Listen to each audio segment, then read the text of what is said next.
संजय उवाच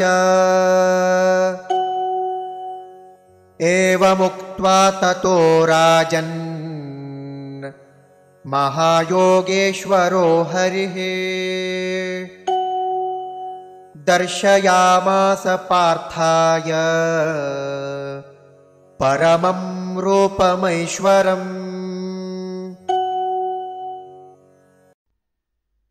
संजयः उवाच एवम् उक्त्वा ततः राजन् महायोगेश्वरः हरिः दर्शयामास पार्थाय परमं रूपम् ऐश्वरम्। संजय उवाच एवमुक्त्वा ततो राजन्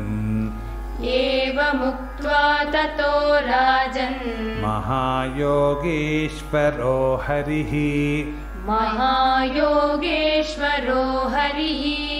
दर्शयामास पार्थाय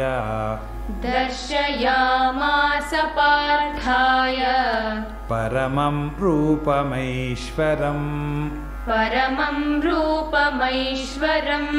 एवमुक्त्वा ततो राजन् महायोगेश्वरो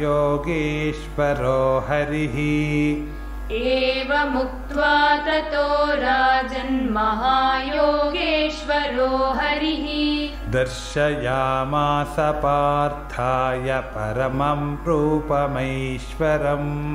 दर्शयामास पार्थाय परमं रूपमैश्वरम्। एवमुक्त्वा ततो राजन् महायोगेश्वरो हरिः दर्शयामास पार्थाय परमं रूपमैश्वरम्।